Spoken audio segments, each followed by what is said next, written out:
Hello, everybody. Welcome to another episode of the Thriving Adoptees podcast. So today, have we got a real treat for you? I always say this, okay? I haven't said it for a while. We only have fantastic people on this show. Do you know what I mean? And hooray, hooray. We're all going to cheer hooray because we've got Lorah in the house. Hello. Hiya, Lorah. Hi, Simon. Thanks for having me. And You're you do welcome. have great people on this We do. show. We do have only have great. We only have people with huge hearts. Oh, Huge hearts. You know, like people want to share their mhm. stuff, share their insights. Um, so wow. You also go as the adopted chameleon, yeah? Yes, that's what I write as on Facebook, Instagram, and try to do TikTok. Yeah. And yeah, there's a real genius in your writing, the poignancy and the tightness with which you express yourself, and your emotive way of summing things up in a real nutshell always um, impresses and gets me in the heart. Oh, thank you. That's I'm holding my heart because that was beautiful. Thank you. Thank you. I don't know what to say because I'm an adoptee and I suffer with imposter syndrome, so I'm like, oh my gosh. Ah, ah, But thank you, thank you. I am working on that, believing in myself and taking those compliments. So thank you. yeah, Mhm. yeah. Have you ever met anybody that's good at taking compliments? I've seen people that just kind of go, "Hey, thanks," and walk off, and I'm like, "How'd they do that?" I'm gonna watch that. Yeah, yeah. It's like I've never met anybody. I came up with this line. I've been using it a bit a couple of weeks ago. Have you ever met anybody that's good at modesty? Hmm. I No. have to think about it. So your when we spoke in the get to know you session Mhm. before we did the recording today, you you summed up the angst in such it was like a dagger to my heart, right? You said you thought that God hated you. Mhm. Yes, when I was young, I Yeah. did. And you thought you were a demon. Yes, yes, I did. And that's what I learned in church, because you're told it was God's will. But when these thoughts come into your mind as a child and they're not aligning up with what the narrative is by everyone telling you that, it was a selfless act, that your mother loved you so much that she gave you away. And then you're confused by that because it redefines love for you. If someone loves you so much that they give you away, then why do your adoptive parents have you? Are they going to give you away too? Because they say they love you all the time. And it becomes kind of confusing. So having those thoughts made me feel like I was doing the wrong thing because that's not what I was being told. You know, I was chosen, I was special. I should be grateful for these things. And if you have any kind of feeling that doesn't align exactly with that narrative, then you're outside of the norm and you're not holy. In some of these churches, that's how they would really teach. You have to have these thoughts, the happy thoughts. If you have the other thoughts, then, that's demons talking to you and lying to you. So I thought I had demons in my head, or I was one. I didn't know because I was a kid. I'm just working with what I had as a child's brain, you know and looking back, I was the one that was actually right, and what they were telling me was damaging me. Yeah. One of the first big opening up experience on my own journey was a 5-day retreat, and all we talked about really was separating the demon in our head from the truth of who we are. Right. Because people say that all the time, right? They say you're not the voice in your head. Right. Yeah. And as a intellectual idea, it sounds great, and it has absolutely zero impact. It has no,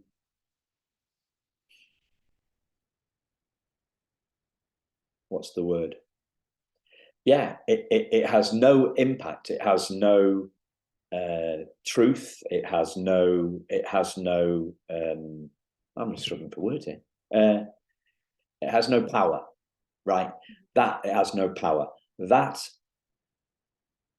idea, that neat idea. I am not the voice in my head. Yeah, I've heard that before, Simon. Yeah, I realize that I'm not the voice in my head. Yeah, thank you. Next. Okay. It's right. Okay. So what else have you got?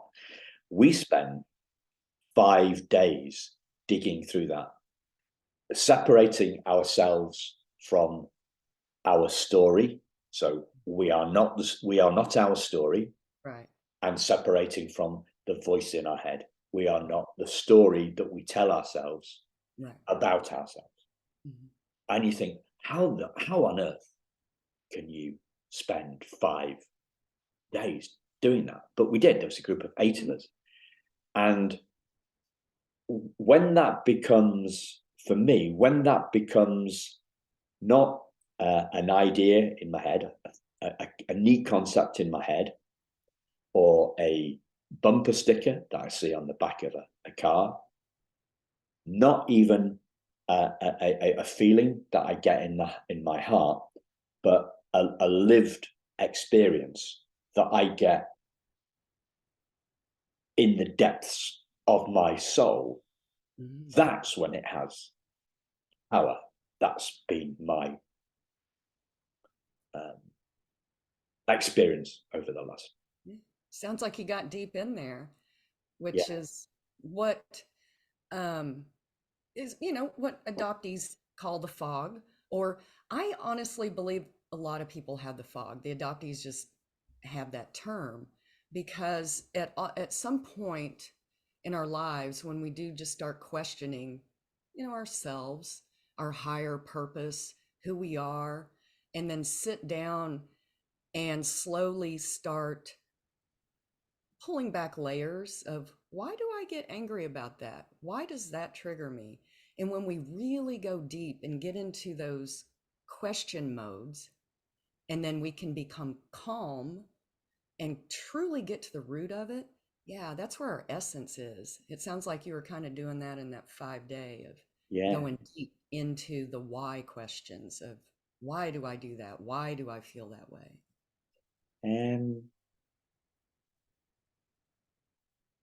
Not so much. Actually, it was less about. It was less about a rationale. Okay.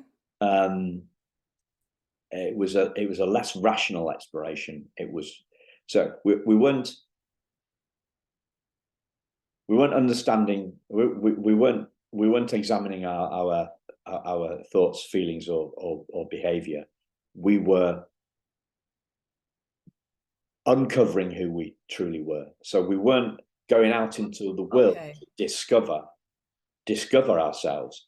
We were unveiling. So I love the way you said pulling back the layers. So we were uncovering ourselves. I came up with that while I was swimming this lunchtime, actually. So, we go to, a lot of people go east, if not how should we say, physically, we go east intellectually or spiritually. We look to the east, and we are looking to discover ourselves find ourselves out there when really this is an uncovering job. Yes, It's yes, unveiling, it's veiling, it's unveiling, it's lifting, pulling back the layers, as you said, yes. pulling That's back the right. layers to unveil who we are, Yes. our essence. Yeah. And the challenge with that is it's not a thing. So we can't actually, we can't put you, we can't put, we have to use a metaphor Well, yeah, to, because we have to because put language to something that's truly hard to describe, right? impossible to decide. Right. Well, impossible to describe accurately. Yeah. Yeah. And each experience is going to be different too. So each person has their own lens that they're seeing themselves through, but other people will see you differently. So who I am to me, I'm different to you. So I always find that one very interesting when you talk about who you are. I have an idea who I am, but you have a different idea who I am, and someone else is going to have a different idea. And isn't that kind of wild to think about that there's never the same person within anybody? Yeah, that is what. I'm sorry, I just went a little bit deep there. No, deep is where it's at.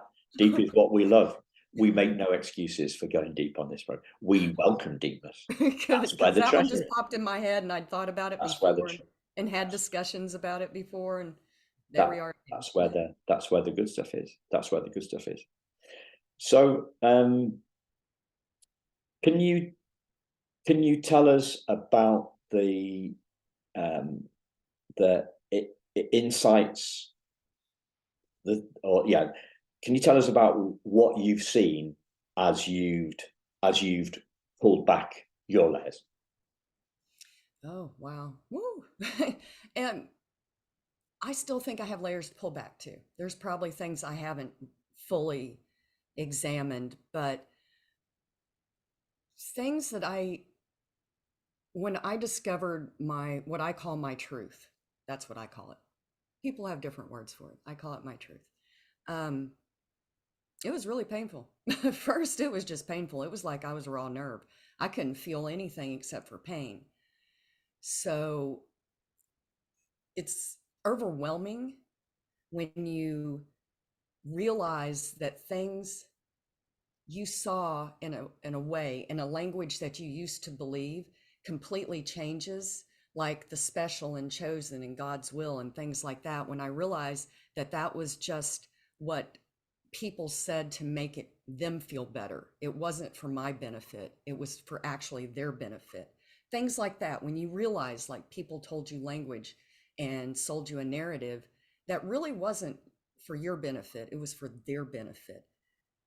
That's not only heartbreaking, but you realize that you were lied to your whole entire life. And then you don't trust yourself. So I had to learn to trust myself. That was one of the first things I had to do, was actually discern truth. I had to sit there and know how to hear truth. And with that, that's kind of a tough thing. For me, what I did is it became more of a feeling. When I would speak truth, or I would hear truth, or I would read truth, whatever it was, I would get more of a feeling in my stomach or like a tingling on my head.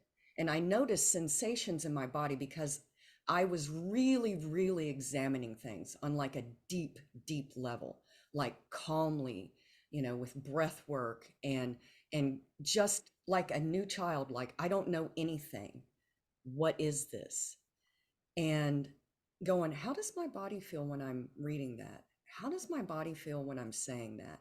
And that's how I started to truly know when truth was being spoken, heard, or read in any context, because I could literally feel it in my body.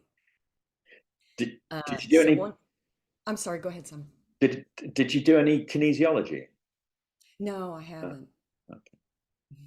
I do like meditation, yoga, but at this time I was doing deep meditations. I wasn't here. My body was here, but I was definitely somewhere else, searching for that truth because I did not feel that I could find it here anymore. And I didn't, and like I said, I didn't feel like I could trust myself. So I had to find where that trust was. I had to discern truth. And I think that's something that a lot of people don't know how. They follow blindly. Yeah. When you're talking about the church, um, and people doing it to make them sound, using this language to make them sound feel better. Mhm. What came to me was they've just been brainwashed too. It's not It could it's be. not their fault. And then the idea popped into my head about religion being the ultimate sales job. Oh yeah. So I went to the Vatican in Rome, and I think I've shared this story before on the podcast or just in a conversation, but I saw people queuing up to kiss the big toe of a stone statue, Hmm. and there was one of the popes. The Pope has his own private army, the Swiss Guard, and there's one of these guys stood by the statue, and I looked at this guy kissing the toe, and I looked at this guard, and I've got quite an open face. I can't my face doesn't lie very easily, fairly expressive. You can't tell that, listeners, can you? This is an audio. Okay. I can see. Check out my YouTube channel, Thriving Adoptees. Okay. And if you haven't done that, listeners, I did do an hour and a quarter webinar on Yep, YouTube. on the what's it on the primal wound and whole. So you can check. It had 1,100 views in like 24 hours. It's nuts. So I've got quite an open face. Anyway, this Swiss guard realised that I was dissing his religion. Essentially, Hmm. he saw the kind of astonishment and derision. I'm not quite sure. Anyway, I was thinking very bad things towards the Catholic Church at that Yeah. particular moment, and he I glanced at him, and he knew what was going. I felt he knew what was going in my mind, and he gave me a death stare straight back. Oh. And I thought, yeah, thank you, Catholicism. Yes. But priests, vicars, whatever, in the UK, I don't know if I'm sure they use this term as well. They use the term flock. Yes. Yes. And we also use that term of kind of like being a sheep, like going Right. along Yes. with the flock. Jesus was a shepherd. I've heard that. Oh, Yeah. okay. His flock would follow him. Yeah. Yeah. This is Yeah. all, I heard it all in church. Okay. Um, so but God, church is the ultimate cell. Like as I looked up at the majesty of the Vatican, I thought, this is brilliant, and it's being paid for by people going to church and putting some money in the reception. What do they call it? Not Uh, reception. I can't remember, but I know Yeah. I used to joke saying the tip jar, but it's not Yeah. that. Okay. But I know So what you're the talking tip about. jar, The the tip tip, jar. the tip jar has paid for this, but it's not been a tip jar, is it? Like, come No. to our church and give us some money, and when you die, you're going to go to heaven. I mean, it's got to be the ultimate sales job, isn't it? Well, yeah, it was all about control back when they took over way, way back. And they never intended on letting go of that control now, did they? And they haven't. So you were, and and I'm not an anti-church person really. I'm not either, because some Um, people do it beautifully. And I have lots of Christian friends. And I'm not against religion, because religion in and of itself is not bad.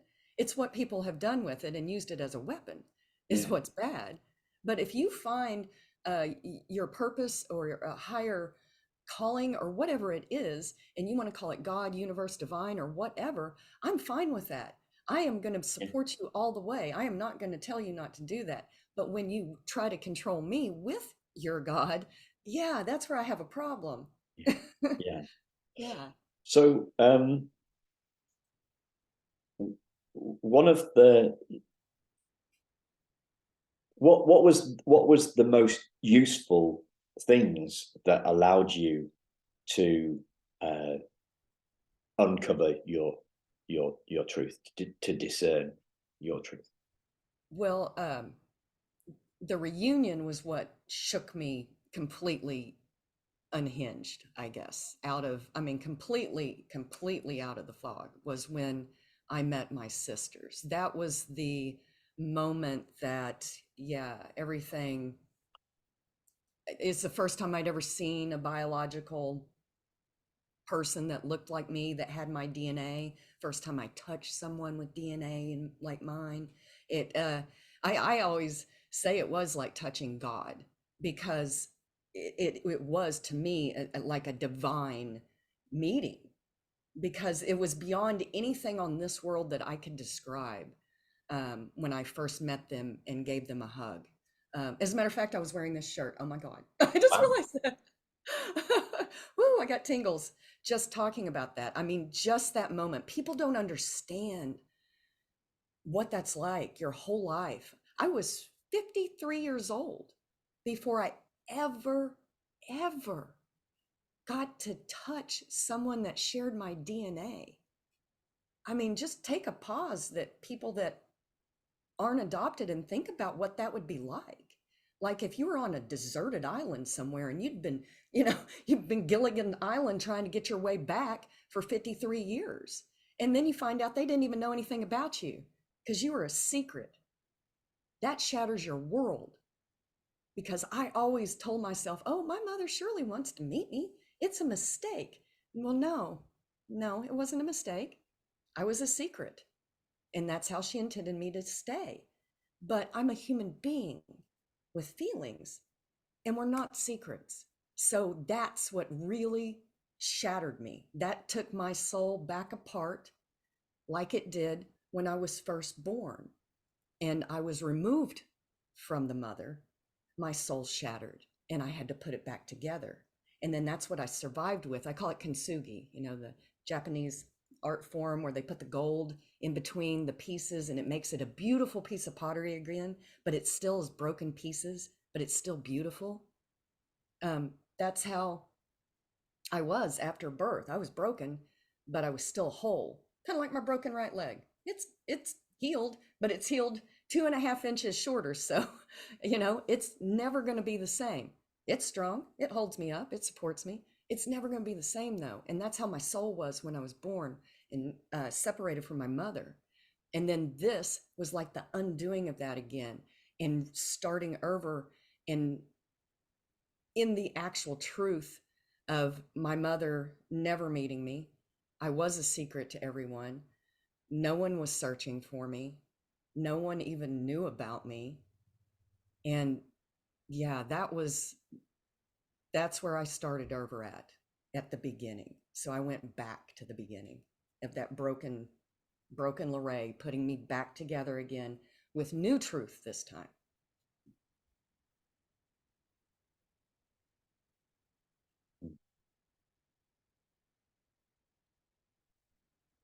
Wow.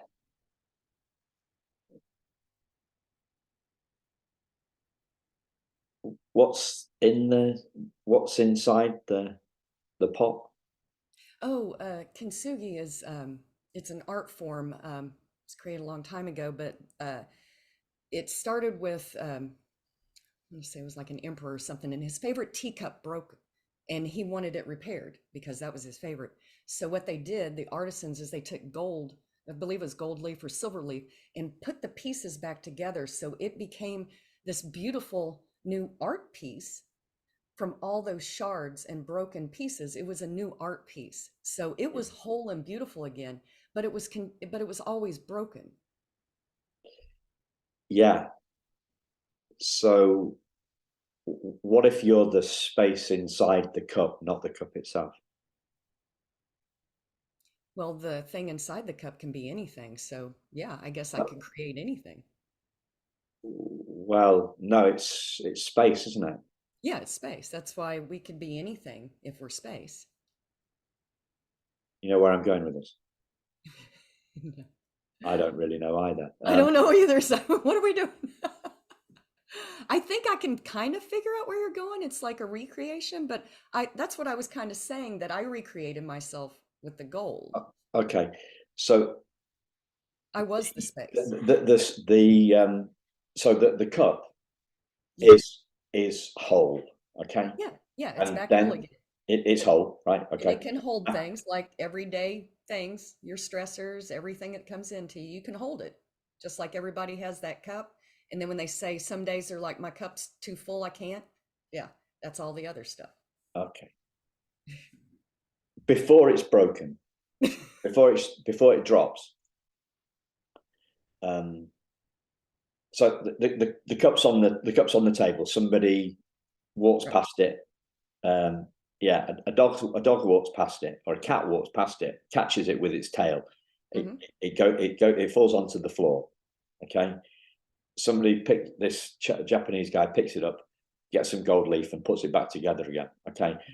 There is the space Uh-huh. inside the cup was not affected by the vessel, the damage to the vessel. So what if we're the space in which everything appears, not I guess we not could. the cup? I'm trying to follow your analogy. Yeah, I'm just making it up. So I know but that's what's great, is we are making it up as we go along. We're having experiences like right this moment. You and I are having this experience together, and we're trying to describe something. Isn't that lovely? yeah,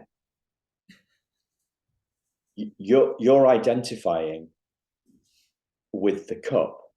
Hmm. I'm Because it was the You're object. identifying, you're self-identifying as a cup. Okay. Yeah, at I'm this moment, I'm yes. I'm self-identifying as the space in Okay, the cup. I'm with you. Okay, and the space in the cup and the space outside the cup is the universe Hmm. in which we Okay, appear. yes. So I'm Right, and we are the universe, and we are all we one. are We're the, we all are one. the we are the Yes, universe. that I follow. Yes, absolutely. We are the universe. We are the space like Hmm. Right, presence. right. And so what happens to the cup doesn't affect us. I totally get that. And so me identifying as the cup would be having the physical experience within that space. Does that analogy work? Say that Because again. I'm identifying as the cup. I exist in this space. In the space that you're saying outside the cup, because I am that too. I am also a part of that larger space. The cup is me having the physical experience within that space, because we are physical and energetic. We are both. It is both. That's how I'm seeing it. So, yes, the space, you're right, was not affected because I went back to that. Remember, I said I rewrote my truth at the end because I went back and found myself. So it's kind of exactly what you're saying. I was that big space. The cup was the physical being, the trauma that happened, which broke me, the physical part of it. But that space, like you're talking about, was my energetic that put me back together. So I'm there with you. I see it now. Yes, I Okay. am the space, but the cup was the physical experience. the cup was the physical experience. It was the Right. emotional experience. Yeah. So Physical, your emotional, your yeah.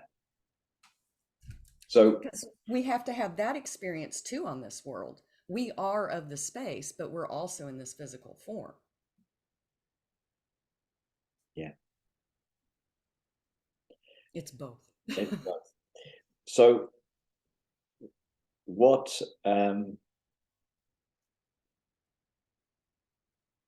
have you heard this phrase, the journey to God and the journey in God? Have you heard that? I've heard something similar to that. Or you could also say the journey to consciousness. Yes, uh, that's uh, what I was going to say. I've heard uh, more than and that. and the journey in consciousness. Yes. So this is like seeing who we truly are for Hmm. the first time is the journey to consciousness, and then forgetting that, and remembering again, and forgetting it and remembering. That's the journey in consciousness. Consciousness. Oh, okay, I see how you're saying it. Okay, yeah. Okay, good. I get So that. we're sold this. We're sold an idea by everybody culturally as once and done. Mm-hmm. So Disney do this Yeah. perfectly, and they all lived happily ever after. Yes. Yes. Okay. Gotcha. So life is once and done. Once we have, and our experience, our learning experience tends to be like that as well. So once we learn to ride a bike, we don't forget. Right. Okay. So most of it, and once we know that 2+2 = 4, we don't forget that. Once we've, like we've done our times We tables, retain it. Yeah. we've routined it. So when it comes to this seeing the truth of who we are stuff, Mm-hmm. it's more like seeing it once, then forgetting it, then seeing it again. It's like now I came up with this morning. I did the diamond. I showed you the diamond thing. Yes, you Yeah. showed me Okay. your diamond. So like so the diamond is my metaphor for who we truly are. Uh-huh. My clenched fist is the metaphor for our trauma. Okay. Yes. So we unfurl the fingers to reveal the diamond in the clenched fist. The Right. clenched fist, however hard it squeezes, cannot damage the diamond, right? It just can't be done. The hand isn't physical. The trauma doesn't. This is the trauma can't shatter. The fist can't shatter the diamond, and that's kind of where I was getting at.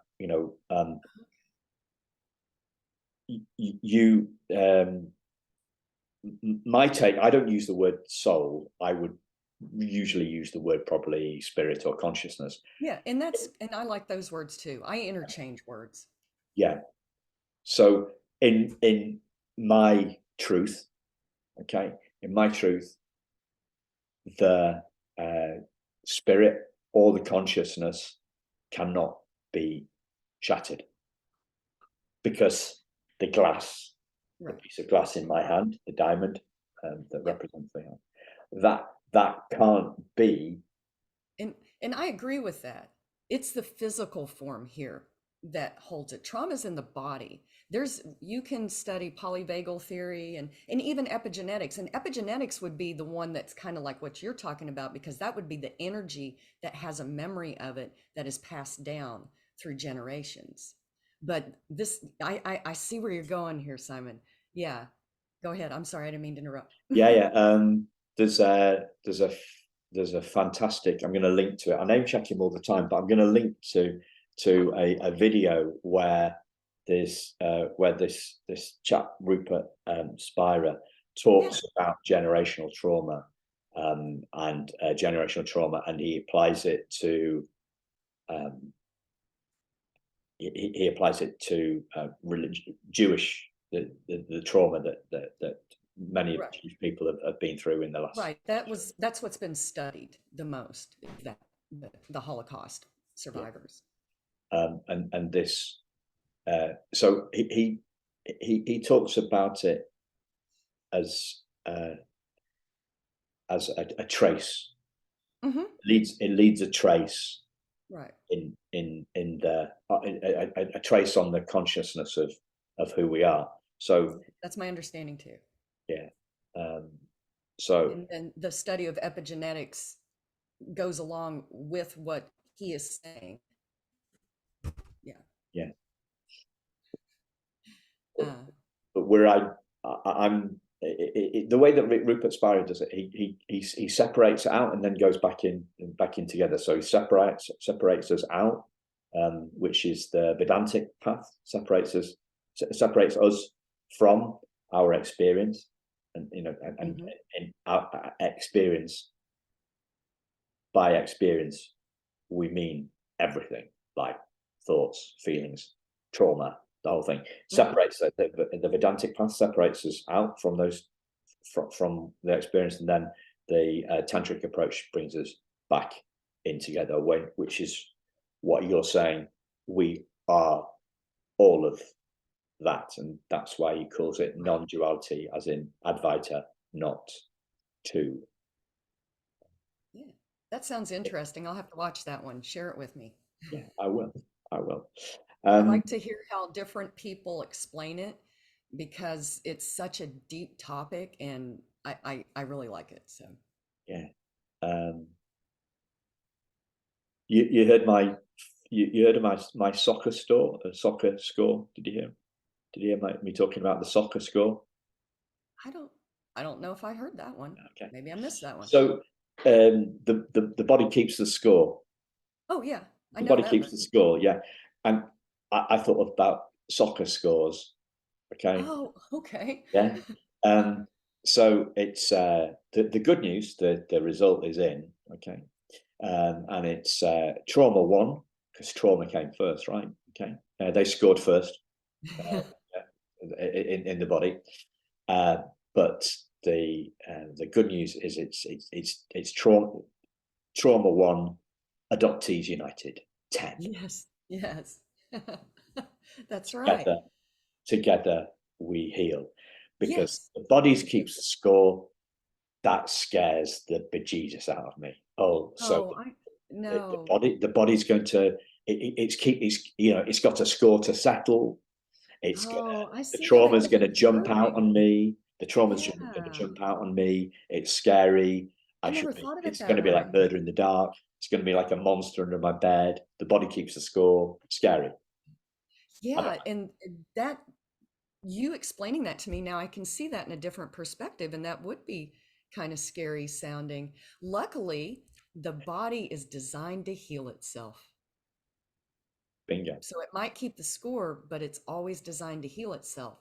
And so that's what I always remember, is we're designed to go back to to, a whole holistic um, homeostasis, where we feel, in that state where we function, where we can go to the thriving and not just the surviving state. So Yeah. that's our natural state, is to be in that.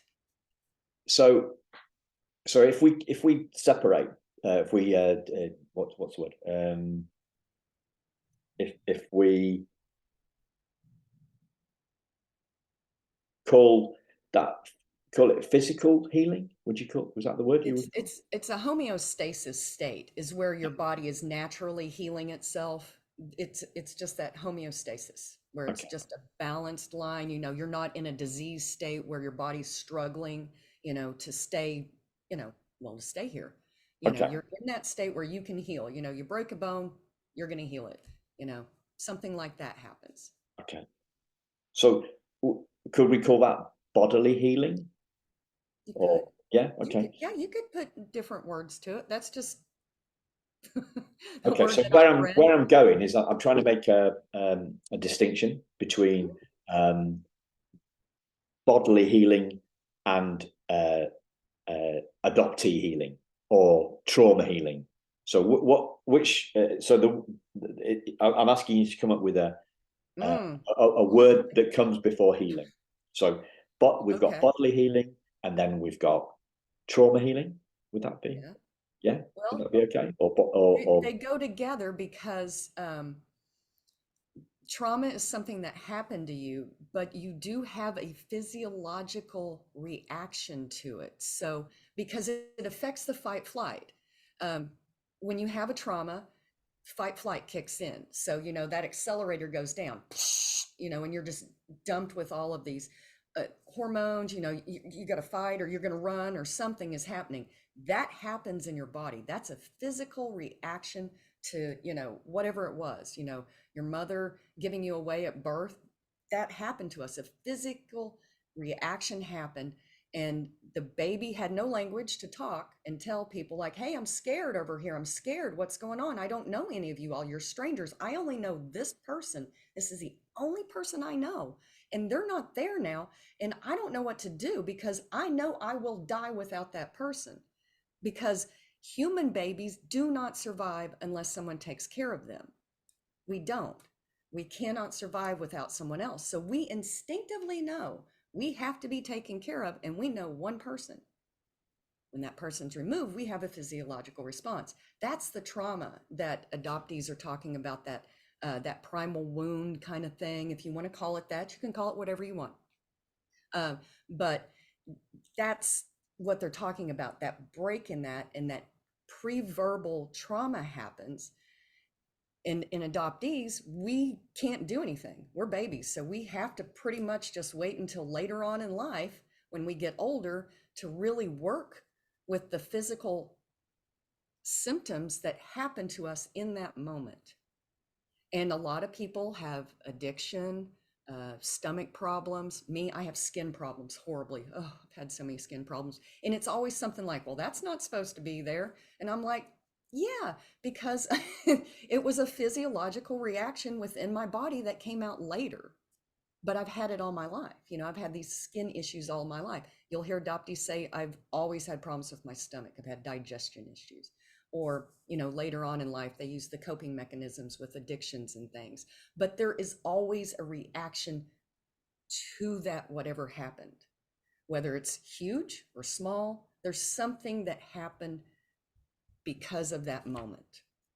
And like you said, you had a paper cut. I had more of a shark bite. It's still there. It's still there. Just like, here's the analogy. In America, we have a lot of school shootings. It's sad. We do. But every child in there was traumatized, whether they were actually shot or they were way down the hall. At some point in their life, they're going to need to deal with that. It might be a paper cut 1 minute, 10 years from now, they may hear a backfire of a car and they may lose it. That trauma's there inside their body. Their parents love them. Their parents love them. And they want to take care of them, but they can't take the trauma out of them because it was something that happened to them. They experienced it, and in their brains, they will have to process it somehow, some way. And that's what each adoptee goes through, whether they had a good adoption experience, bad adoption experience, whatever the experience is, we still had a trauma at the beginning. Was it necessary? I don't know. I'm not going to debate these things. I don't try to have experiences for other adoptees, but I do know that the trauma happened to all of us.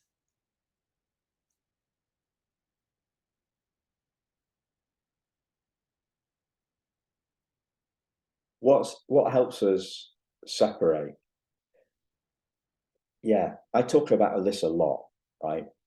So I'm looking to, at the start of the hour, I talked about distinguishing between the voice in my head and me. Okay. For some reason, I think it's really important to distinguish trauma, who we are. So I came up with a metaphor for this yesterday, right? It's like a snow globe that's been shaken up. like a snow globe. And you just give me a link in because you're just taking a drink. So the snow globe's all shaken up. Okay. The water, and then it settles down, right? So we are the water, and the snow is the trauma. Yeah. Okay. I can see that. Yeah. And and there's a link into the fact that you had just had a drink, because aren't our bodies 80% water or something Something nuts like like that. that? Yeah. Yeah. We're Something like mostly water. We're bags of water. that. Now, but for me, separating me from my trauma has been monumental, Yes. monumentally impactful in ways that I just cannot put into words. Mm-hmm. Okay? But I'm wondering why that is. Does it have, does that separation that I'm talking about here, that I'm expressing in a metaphorical form with the snow globe, does that have any resonance on Absolutely, you? because yeah, my therapist used a little different analogy. She just took her hand in a fist and said, and kind of pushed it back here behind her head, and she said, "This is your trauma. It's, it's back here. It's like in the back of your mind, like way in the back. And you're going about your day, but every now and then something might happen, like a birthday. I just had a birthday. I'm going to use this, and you just had a birthday, so I'm going to use this analogy for us. We just had a birthday. That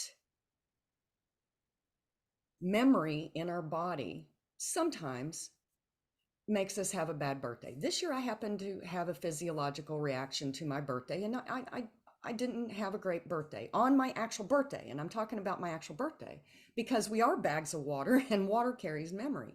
So my body had that reaction of being separated from my mother. And it's like, I don't consciously think of this. I don't go in on my birthday. I had plans. I was going out with my friends, but I had to cancel because I started feeling sick and I started having, sadness, and I was weepy. And so I had to take care of myself because I knew what was happening was I was going through a memory that, even though I wasn't consciously thinking about it, it was still in my body and I was having it. So I took care of myself. But like that trauma, every now and then that thing we bump into it, and it aggravates, like the little dots in the snow globe. Sometimes they aggravate the water when they're shaken up, right? They aggravate it. And our bodies remember that because it was a physiological reaction to a trauma that happened in our bodies. So unfortunately, we bump into that snow and we bump into that trauma, but it's not who we are. You're exactly right. We're not that trauma. It was just something that happened to us. And we have a physiological reaction to it because that is how our bodies are built to protect us. Back in the wild, if that tiger's chasing you, you got to run, right? That was an actual threat. Well, the body doesn't know what time it is, what year it is. It just knows that that threat is back in your body and it's responding again, whether it's real or imagined. And that's the scary part of trauma, is because I'm sitting in my home on my birthday, I'm in a safe space. But all of a sudden, my mind and my body start having these memories and reacting, even though I'm safe, I'm okay. There's no tiger. There's no tiger. And that's what I'm telling my body. There's no tiger. We're okay. And luckily, I have training that I can do that. This time, laying down was exactly the tool I needed. Some days it's yoga, some days it's other things, taking a walk with the dog, whatever it is. That toolbox is there for you to help you when those trauma pains come up, because we're not trauma. You're right. We're not trauma. We're not our feelings. That's separate, but they do affect us. And that's where we have that toolbox of, what do we do now? What do we do now? I'm feeling bad. I don't want to feel like this. What do I do?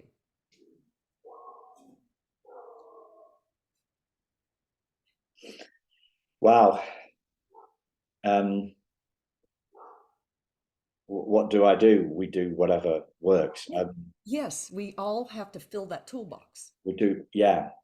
I heard somebody express this. I was listening to a podcast this morning as I was walking the dog, and it was like, if